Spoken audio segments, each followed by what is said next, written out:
Siapa namanya? Lanjut. Siapa namanya? Siapa Ah, namanya?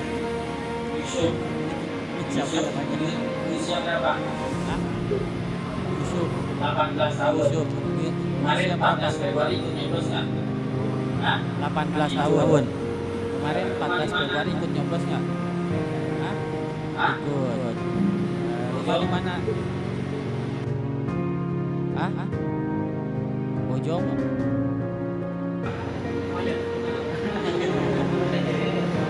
Rabu 27 November 2004. Dan terus ada berapa pasangan calon gubernur dan wakil gubernur Jawa Barat 2024? Sebutkan satu persatu. Yo. Kalian masih ayat tuh.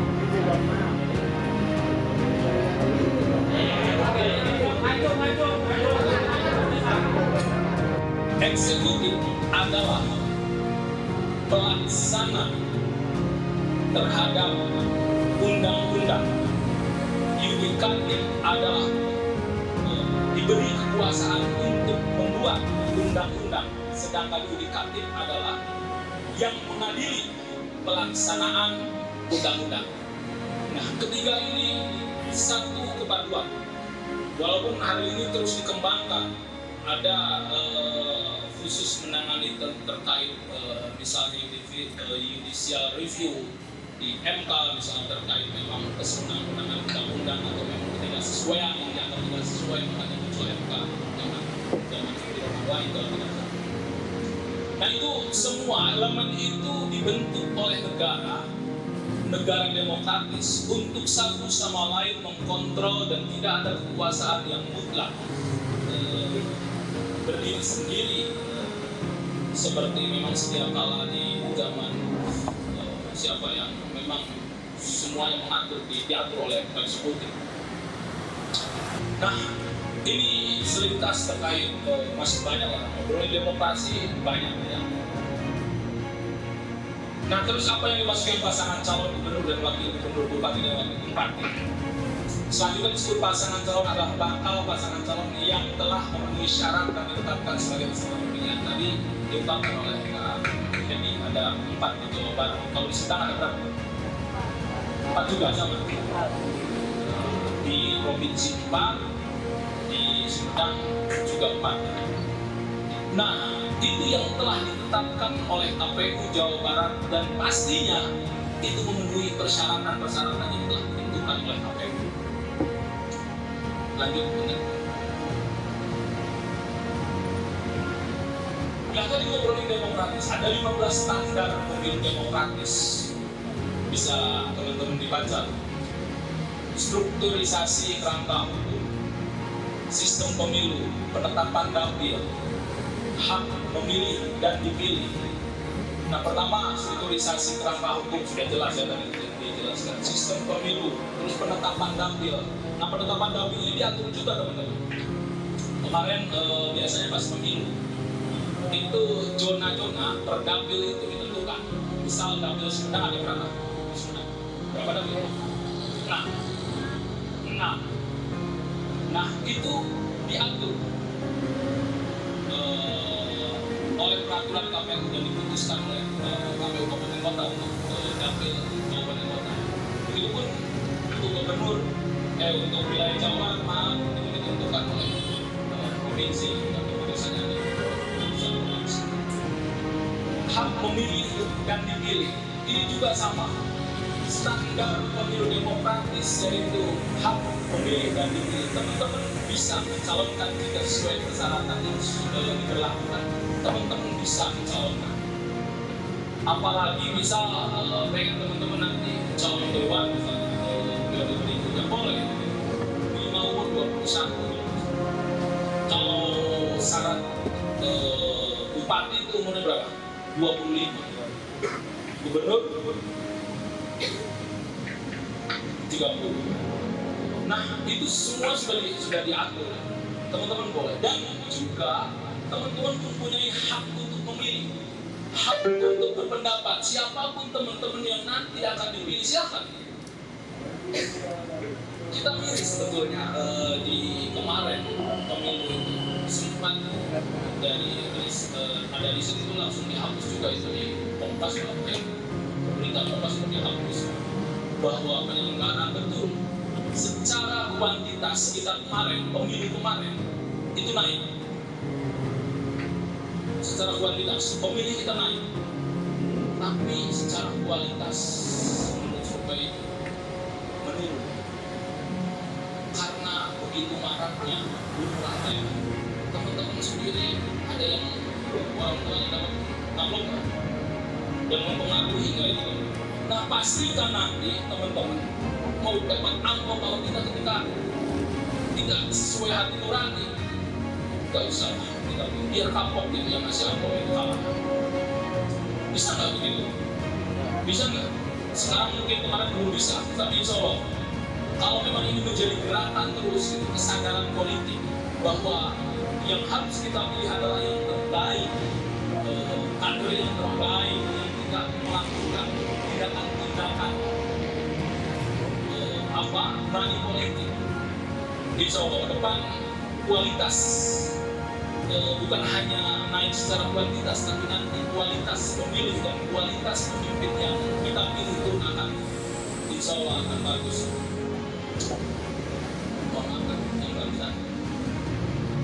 Nah, selanjutnya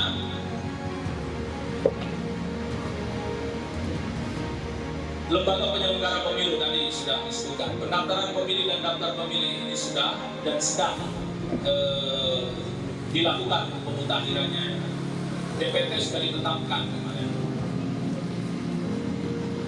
Di sini ada yang belum mempunyai hak pilih atau nanti pas 27 November pasti memilih. Tapi sudah ya, kelihatannya wajahnya agak tua dari 17 tahun. Saya masih berapa? 25. Saya 25. Tambah 10. Nah, terus ada kampanye pemilu yang demokratis. Sekarang tahapan kampanye sampai tanggal berapa kampanye? 23-24 November 23-24 masih tenang kan? 24, 25, 26 masih tenang 3 hari. Yang 23 terakhir. Oke? Karena masih tenang itu 3 hari. Ya.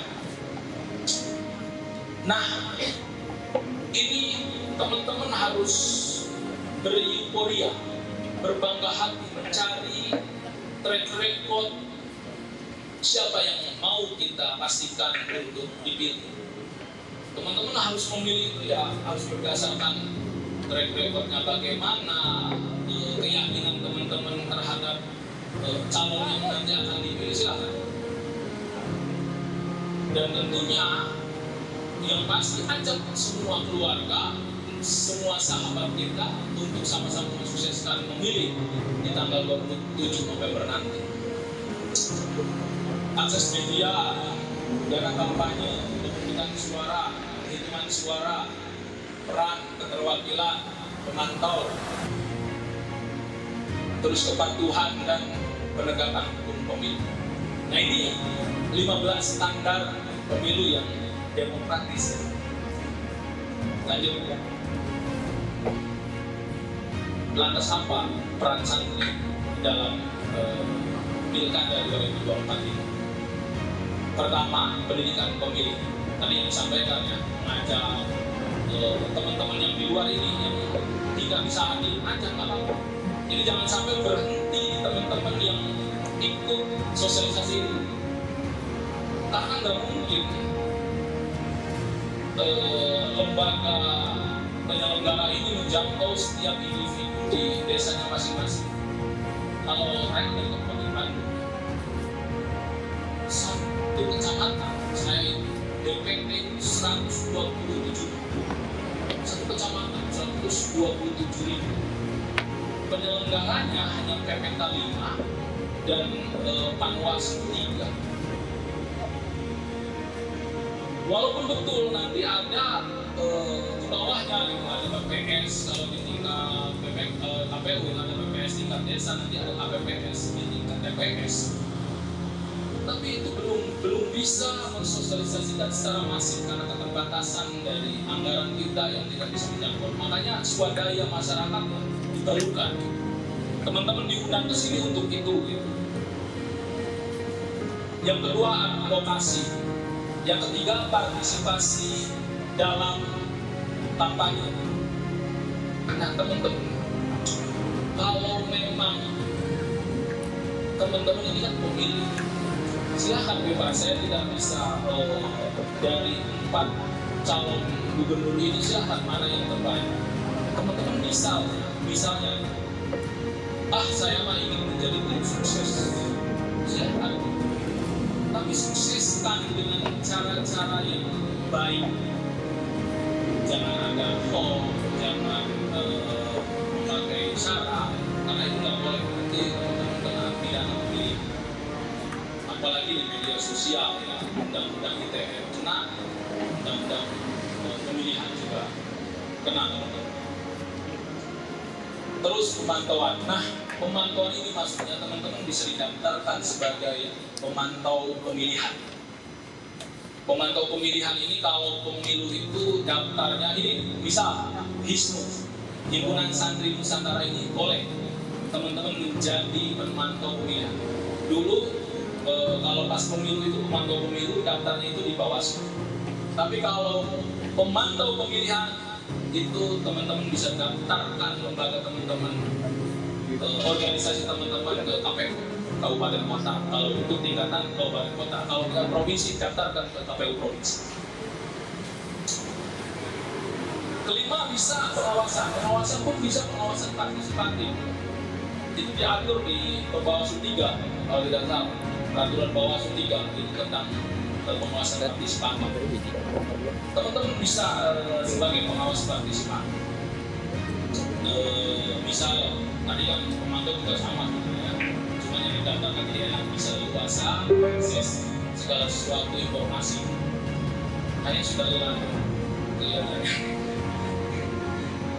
Yang keenam, memberikan suara di TPS. Nah teman-teman, apalagi yang sekarang ikut ya, jangan sampai tidak memilih nanti.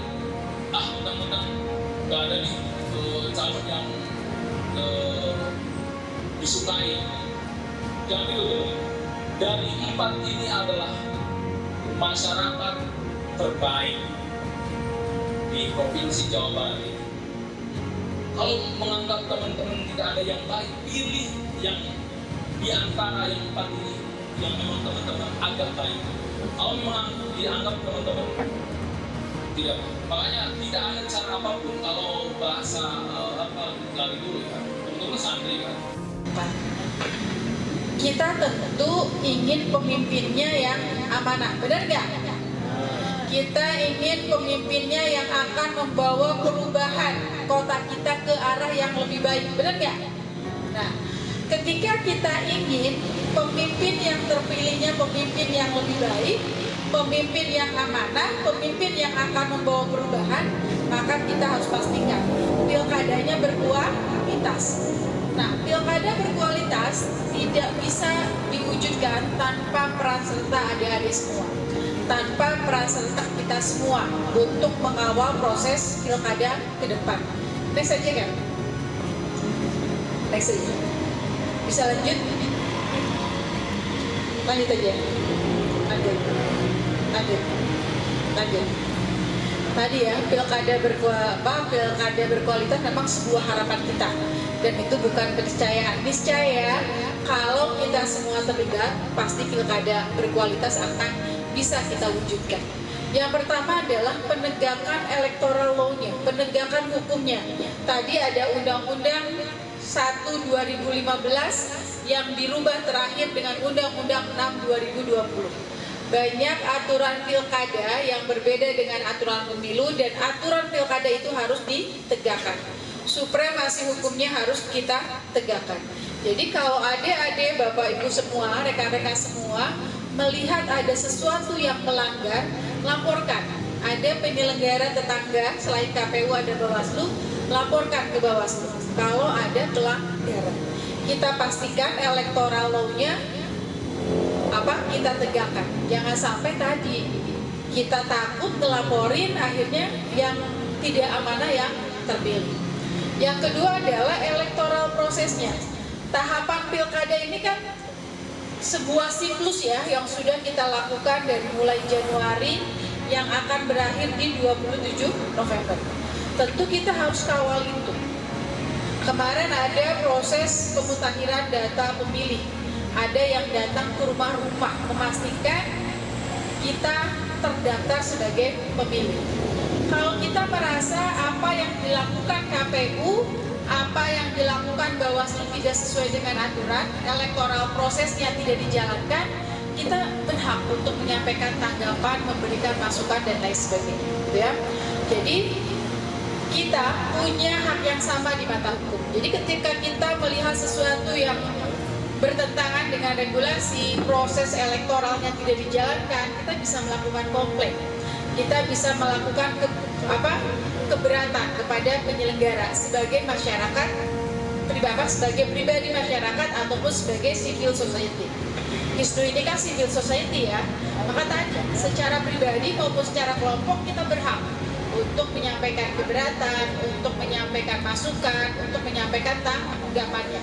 Karena tadi kita berharap elektoral prosesnya berjalan sesuai dengan aturan. Jangan sampai tahapannya ada yang dilewati.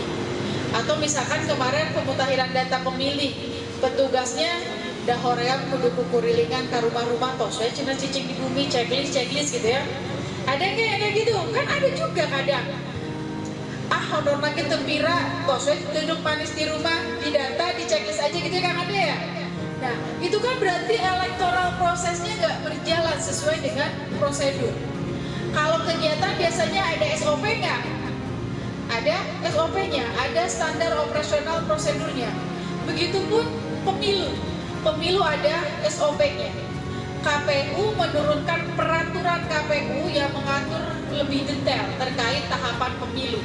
Ada lagi aturan yang lebih detailnya. Ada keputusan KPU terkait petunjuk teknis pelaksanaan. Petunjuk teknis pelaksanaan inilah yang disebut dengan SOP. Maka tadi pastikan elektoral prosesnya berjalan sesuai dengan keputusan KPU dan diawasi oleh Bawaslu supaya tadi balancing terjadi, ya. Proses ada yang melaksanakan, ada yang mengawasi. Nah, yang terakhir adalah elektoral manajemennya. Kita pastikan penyelenggara hari ini adalah penyelenggara yang punya kualitas, penyelenggara yang punya integritas. Kemarin KPU dan Bawaslu baru selesai membuka pendaftaran KPPS dan PTPS. Ada yang daftar KPPS nggak? Ada ya? Ada yang daftar PTPS nggak? Nah, kita pastikan kemarin KPU dan Bawaslu kan sudah mengumumkan calon-calon KPPS, calon-calon PTPS. Rekan-rekan semua sebagai bagian dari masyarakat, sebagai bagian dari civil society, bagian dari HISNU bisa memantau itu. Dari pengumuman itu ada nggak sih calon KPPS atau calon PTPS itu yang terlibat dengan parpol? Ada nggak yang pernah jadi pengurus parpol atau jadi anggota parpol? Karena syarat KPPS dan PTPS tidak menjadi anggota partai politik 5 tahun terakhir. Beberapa sebulan ini saya sering ditelepon banyak orang karena kebetulan 10 tahun saya di KPU, 10 tahun di KPU Kota Bandung mengawal proses dan lain sebagainya, masih banyak orang yang sering ngontak, telepon, bertanya gitu ya. Dia ingin jadi KPPS, tapi mundurnya baru menjelang pendaftaran. Tentu dia nggak akan bisa jadi. Realisasi hari ini harapannya masyarakat tercerahkan, minimal mereka menjadi pemilih yang cerdas, bukan pemilih yang memilih pemimpin karena gantengnya atau karena cantiknya, tapi memilih pemimpin karena visi misi dan programnya. Bagaimana masyarakat bisa menilai, mencari informasi terkait track record calon untuk dipilih di 27 November yang akan datang, sehingga terpilih pemimpin yang amanah, pemimpin yang akan membawa perubahan Jawa Barat 5 tahun yang akan datang, gitu ya. Karena tadi satu suara akan sangat menentukan, karena di pilkada berlaku siapapun yang dapat suara terbanyak pertama itu yang jadi. Jangan berharap ada putaran kedua di Pilgub Jabar ataupun juga di pilkada kabupaten ataupun wali kota. Baik, terakhir apa pesan yang ingin disampaikan untuk masyarakat dalam pilkada 2024?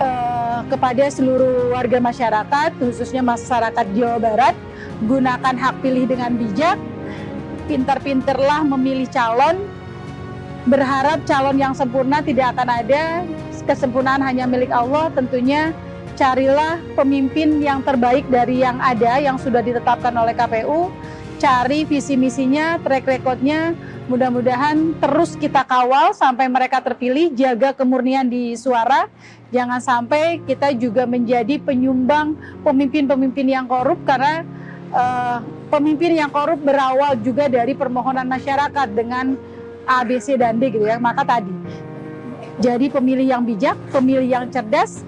Dengan menjadi pemilih yang cerdas,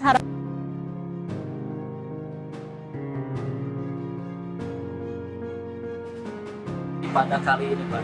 Ya, harapan saya sebagai narasumber, ini sosialisasi ini berhasil ya, menjangkau setiap sudut yang memang ditargetkan oleh KPU untuk meningkatkan pemilih gitu kan. Makanya semua jangkauan elemen yang memang dinaungi atau memang berusaha untuk gabung ormas-ormas, organisasi-organisasi, ini kan salah satu bentuk inisiatif KPU untuk meningkatkan partisipasi pemilih gitu kan, termasuk oleh Himpunan Santri Nusantara gitu kan. Makanya harapan saya nanti sesuai dengan apa yang diharapkan oleh penyelenggara pemilu, dalam hal ini KPU Provinsi Jawa Barat ya. Itu kan.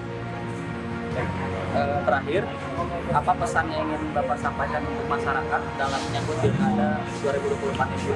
Ya, pilkada adalah regenerasi ya, kepemimpinan kepala daerah khususnya di Jawa Barat.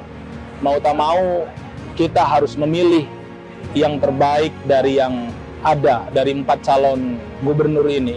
Suka tidak suka harus memilihnya gitu kan. Karena memang nanti ke depan siapapun yang terpilih itulah kader terbaik bangsa daerah kita gitu di Jawa Barat.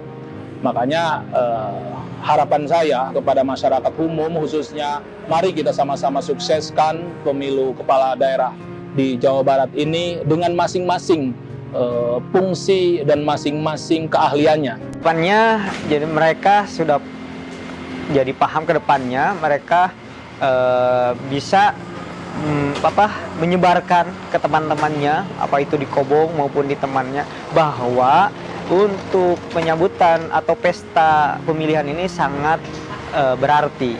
Dari tadi pemaparan ada 2 pemateri sangat baik ya, terus bagaimana pentingnya untuk memilih, bagaimana pentingnya kita untuk demokrasi gembira sesuai dengan timelinenya KPU Jabar. Jadi mereka bisa tergugah hatinya, bisa termotivasi untuk mengikuti pesta pemilu pilkada ini. Yang terakhir, Kang, Ya. apa pesan yang ingin disampaikan untuk masyarakat dalam menyambut pilkada 2024? Pesannya, jadi masyarakat semuanya, khususnya di kalangan santri, kita ikuti pilkada ini dengan riang gembira, dengan santai, jangan terprovokasi dengan media-media hoax, berita-berita hoax, apapun pilihannya, gimana pun pilihannya, siapapun milihnya, kita tetap bersaudara, kita tetap satu daerah Jawa Barat, kita tetap nanti siapapun yang jadi, tetap kita harus junjung tinggi dengan riang gembira. Terima kasih Kang atas waktunya. Mungkin